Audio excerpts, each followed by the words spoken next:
मृत्युलोकी एक नगर त्याचे नाव पंढरपूर.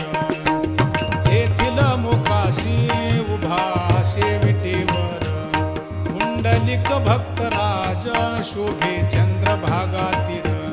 बोलती साधू संत जीवा वाटे हुरहुर.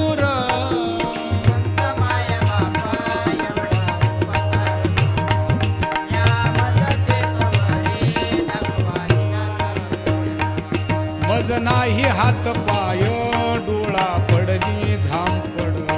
कर्ण हे बधीर झाले वाचा